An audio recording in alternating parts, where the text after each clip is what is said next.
नमस्कार मित्रों, स्वागत है आपका आपके अपने YouTube चैनल अक्षर क्लासेस में। हम लोगों ने हिंदी व्याकरण में हिंदी वर्णमाला को प्रारंभ किया था, जिसमें हम लोगों ने हिंदी वर्णमाला को संक्षिप्त रूप से जाना था।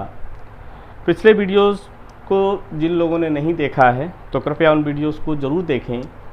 हिंदी वर्णमाला का वो एक संक्षिप्त परिचय है जो परीक्षा की दृष्टि से बहुत महत्वपूर्ण है, तो जाइए और उसको ज़रूर देखिएगा। आज हम लोग समझने वाले हैं स्वर क्या है और स्वर को किस तरीके से बांट सकते हैं, उसका वर्गीकरण किस प्रकार से किया जा सकता है। मित्रों, हम लोगों ने जान लिया था कि वर्ण किसी भाषा की न्यूनतम इकाई है और ऐसी इकाई है जिसे हम बांट नहीं सकते, जिसके हम टुकड़े नहीं कर सकते हैं। और इस वर्ण को दो भागों में बांटा जा सकता है, स्वर और व्यंजन।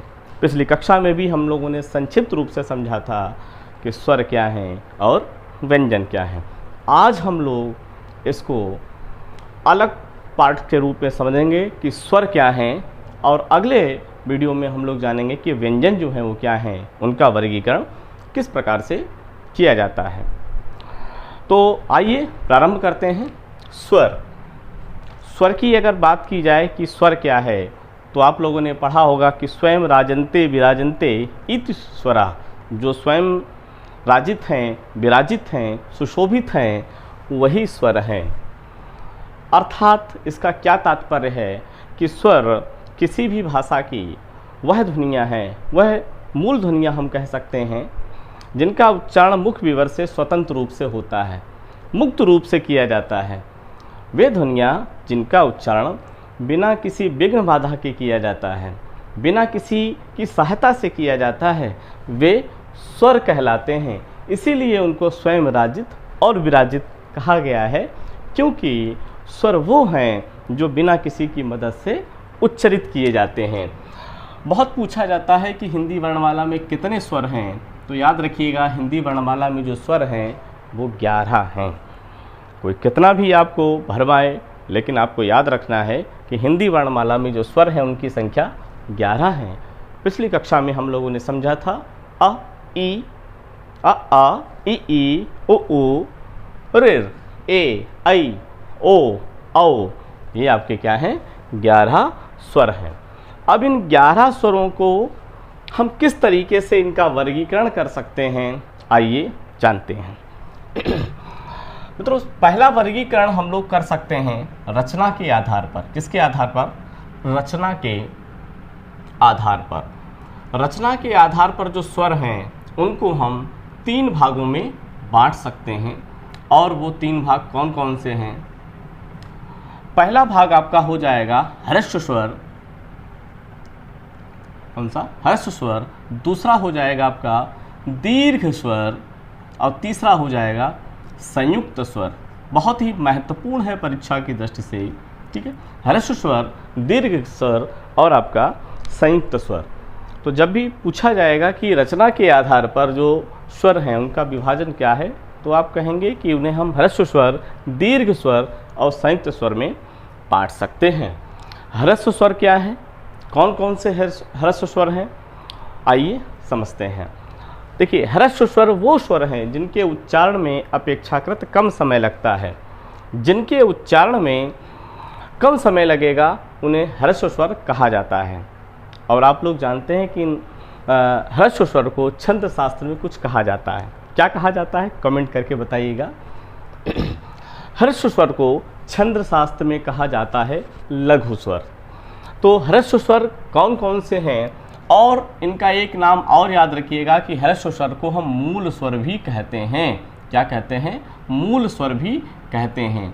इनकी संख्या कितनी है? 4 है। कितनी है? 4 है। 4 आपके मूल स्वर हैं। कौन कौन से? अ, ई, उ और आपके ऋ। ये क्या हैं? आपके 4 मूल स्वर हैं। ये वो स्वर हैं जो किसी से मिलकर के बने नहीं हैं, जो किसी के निर्माण का तो कारण हो सकते हैं, लेकिन खुद किसी से मिलकर के नहीं बने हैं। इसलिए ये मूल स्वर भी हैं, और इसलिए ये इनके उच्चारण में आप देखते हैं कि कम समय लगता है, इसलिए इनको एक मात्रक या ह्रस्व स्वर भी कहा जाता है। दूसरे नंबर पे हम लोग समझते हैं कि दीर्घ स्वर जो हैं वो क्या हैं। यहाँ पर रचना के आधार पर समझ रहे हैं, इसलिए कंफ्यूज मत होइएगा। दीर्घ स्वर क्या हैं आपके? ह्रस्व स्वर में जब वही स्वर मिला दिया जाता है तो जो उच्चारण काल है वो दोगुना हो जाता है। जैसे अ के बाद अगर हम दीर्घ स्वर की बात करें तो आ जो है ये कैसे बना है, तो आप अच्छे से जानते हैं कि अ और आ को मिला करके ह्रस्व स्वर बनता है। कैसे बना है? आ और आ को मिला करके बना है। तो दो मूल स्वरों को मिलाने से, देखिए अगर इसके उच्चारण में 1 सेकंड का समय लगता है, इसके उच्चारण में भी 1 सेकंड का समय लगेगा, कि दोनों को अगर मिला देंगे तो ठीक दोगुना समय हो जाएगा। तो जिनके उच्चारण में ठीक दोगुना समय लगता है ह्रस्व की अपेक्षा, वो आपके दीर्घ स्वर कहलाते हैं। और छंद शास्त्र में इसे क्या कहा जाता है? गुरु कहा जाता है। इसी तरीके से कौन कौन से आपके दीर्घ स्वर हैं समझिएगा। आ, ई और उसके बाद आपका आता है ऊ। तो ये आपके क्या है? मूल रूप से दीर्घ स्वर हैं आपके, मूल रूप से यही दीर्घ है। यहाँ पर रचना के आधार पर हम लोग समझ रहे हैं। अगर ई की बात करें तो आपका कैसे बना है? ई और ई को मिला करके बना है। ये आपका ऊ और ऊ को मिला करके बना है। अब हम लोग बात करते हैं संयुक्त स्वर की, कि संयुक्त स्वर जो हैं आपके क्या हैं। तो संयुक्त स्वर क्या हैं? ऐसे स्वर जो दो भिन्न स्वरों को मिलाने से बने हैं, वो आपके संयुक्त स्वर कहलाते हैं। जैसे यहाँ पर अगर आप देखें तो आ जो है वो दो समान स्वरों को मिला करके बना है। ई जो है दो समान स्वरों को मिला करके बना है। इसी तरीके से ऊ जो है वो दो समान स्वरों को मिलाने से बना है। लेकिन संयुक्त स्वर वो स्वर होते हैं जो दो भिन्न स्वरों को मिलाने से बनते हैं। कौन कौन से इसमें हो जाएंगे? तो आपको पता है इसमें कौन कौन से हो जाएंगे? ए, ठीक। और कौन कौन सा हो जाएगा आपका? आप जानते हैं ए हो जाएगा, आई हो जाएगा, ठीक, ओ हो जाएगा, और आपका क्या हो जाएगा? औ हो जाएगा। ये आपके क्या है? संयुक्त स्वर हैं आपके। अगर हम ए की बात करें कि ए कैसे बना है, तो आप जानते हैं कि ए बना है अ और ई को मिलाकर के। आ और ई को जब मिलाएंगे तो जो नया साउंड क्रिएट होगा, जो नई ध्वनि बनेगी, वो एक ही होगी। यानी कि आप अगर जल्दी जल्दी बोलेंगे तो ये साउंड निकलेगा भी, आई आई आई, ए जैसा उच्चारण जो है वो निकलेगा। इसी तरीके से ए जो है वो आपका कैसे बनेगा? इसमें जब आप क्या काम करेंगे, एक आ और मिला देंगे तो आपका ऐ बन जाएगा। और इसी तरीके से ओ की बात हम लोग कर लेते हैं, कैसे बनेगा?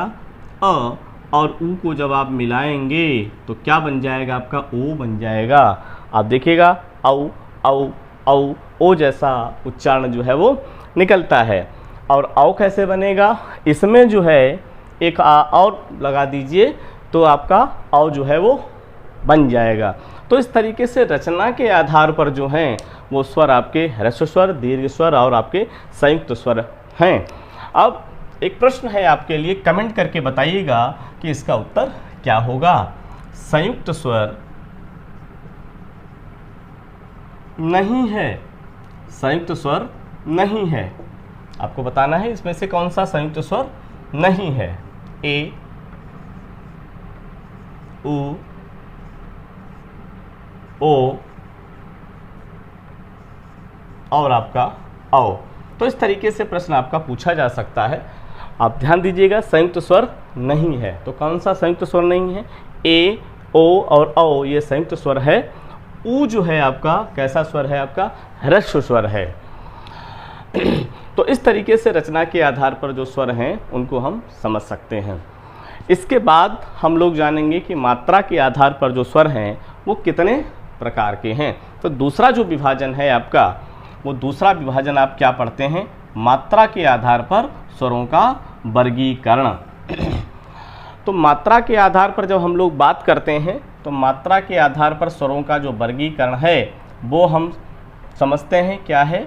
ह्रस्व स्वर, दीर्घ स्वर और आपका प्लुत स्वर। क्या है? प्लुत स्वर। अब सबसे पहले बात कर लेते हैं कि मात्रा क्या होती है। तो मात्रा क्या है आपका? तो साधारण सी परिभाषा आप दे सकते हैं कि मात्रा जो है वर्णों के उच्चारण में लगा हुआ समय है। वर्णों के उच्चारण में जो समय लगता है उसे क्या कहा जाता है? मात्रा कहा जाता है। कामता प्रसाद गुरु जी के अनुसार मात्रा क्या है आपकी? जब किसी व्यंजन में स्वर का योग होता है, जब किसी व्यंजन में स्वर का योग होता है तो स्वर का जो परिवर्तित रूप है उसे मात्रा कहा जाता है। जैसे आपने क्या किया, क, इसमें क्या काम किया, ऊ जो क्या है आपका स्वर है उसको आपने जोड़ा। जब जोड़ेंगे तो क्या हो जाएगा, यहाँ पर जो स्वर है वो बदल जाएगा और जिस रूप में आ जाएगा उसे कहा जाएगा मात्रा। ठीक है, तो इस तरीके से हम समझ सकते हैं कि मात्रा जो है वो क्या है, स्वरों का परिवर्तित रूप है। जब स्वर व्यंजन के साथ जुड़ेंगे तो स्वर अपने रूप को जो बदल लेंगे उसे मात्रा कहा जाएगा। और साधारण सी परिभाषा में हम कह सकते हैं कि वर्णों के उच्चारण में जो समय लगता है यानी कि उच्चारण काल को मात्रा कहा जाता है। ठीक, अब यहाँ पर भी आप देखते हैं कि ह्रस्व था, दीर्घ था, लेकिन यहाँ पर संयुक्त था। यहाँ पर रचना के आधार पर था, कैसे बने हैं। रचना का मतलब होता है कैसे बने हैं, उनका निर्माण कैसे हुआ है। जैसे अ, ई, उ, ऋ ये मूल हैं, ये किसी से मिलकर के बने नहीं हैं। और दीर्घ जो हैं उन्हें किनको दीर्घ माना गया है? इसमें आ, ई, उ को माना गया। जहाँ पर दो समान स्वर मिलेंगे वो दीर्घ होगा, वहीं पर उच्चारण दोगुना हो जाएगा। और संयुक्त आपके दो भिन्न स्वरों को मिलाने से बनते हैं। मात्रा के आधार पर स्वर ह्रस्व, दीर्घ और प्लुत हैं। ह्रस्व को और क्या कहा जाता है? याद रखिएगा, ह्रस्व को कहा जाता है एक मात्रिक। क्या कहा जाता है? एक मात्रिक। और छंद शास्त्र में क्या कहा जाता है? छंद शास्त्र में इसको छंद शास्त्र में इसको क्या कहा जाता है? लघु कहा जाता है। क्या कहा जाता है? लघु कहा जाता है, यानी कि काव्य में लघु कहते हैं। अब ह्रस्व क्या है?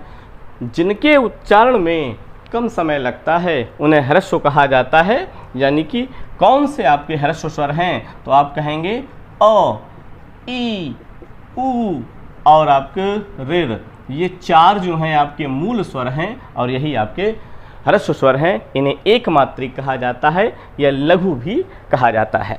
दीर्घ की अगर हम लोग बात करें तो जिनके उच्चारण में अपेक्षाकृत, ह्रस्व के अपेक्षाकृत ठीक दोगुना समय लगता है उन्हें दीर्घ स्वर कहा जाता है। और यहाँ पर जो दीर्घ स्वर हम लोग पढ़ेंगे वो क्या हो जाएगा? आ, ई, उ और आपके ए, ऐ, ओ, औ।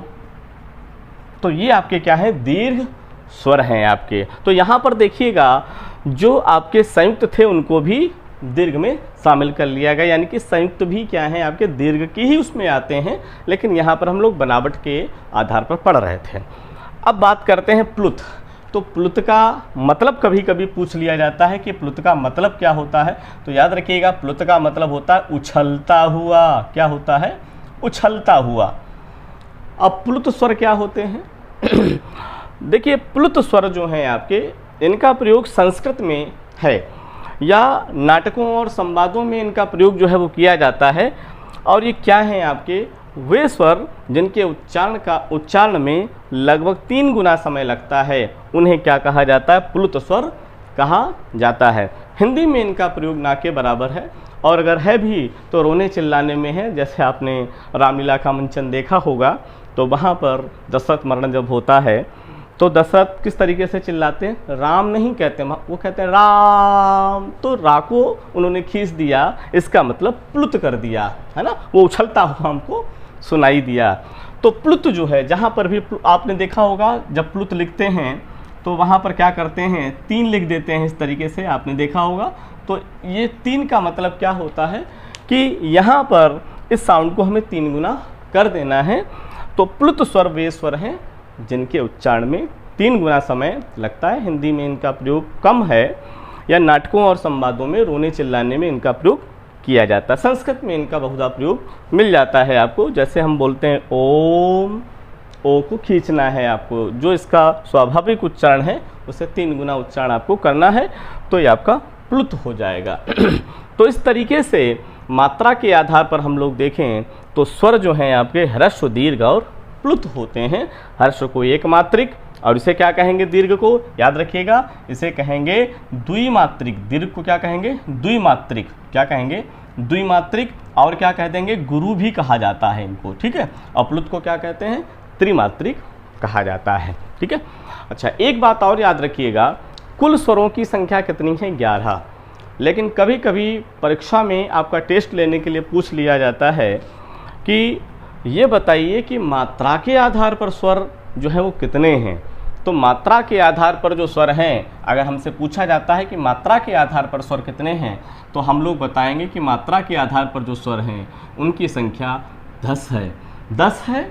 इसका मतलब क्या है कि जो अ है आपका, इसकी मात्रा नहीं है, आ की मात्रा नहीं है, इसलिए इस आ को क्या कहा जाता है? इस आ को कहा जाता है अमात्रिक स्वर। क्या कहा जाता है? अमात्रिक स्वर कहा जाता है। इस आ को और क्या कहा जाता है? अदृश्य स्वर कहा जाता है। इस आ को और क्या कहा जाता है? सहित स्वर कहा जाता है। तो इस तरीके से जो आ है इसकी कोई मात्रा नहीं है। फिर आ क्यों है आपका? इस आ को हम लोग मिला हुआ देखते हैं सभी व्यंजनों में, सभी हलों में। हल मतलब व्यंजनों में ये मिला हुआ है, तभी व्यंजनों का उच्चारण जो है वो हो पाता है। तो आ के ये विभिन्न नाम भी आप यहाँ पर दे सकते हैं, अदृश्य स्वर, सहित स्वर, अमात्रिक स्वर। तो आ की कोई मात्रा नहीं होती है, बाकी सभी स्वरों की क्या है? मात्राएं हैं। तो कुल आपके 10 मात्रा के आधार पर हो जाते हैं। मित्रों, कैसी लगी आज की कक्षा आपको? अगर आज की कक्षा आपको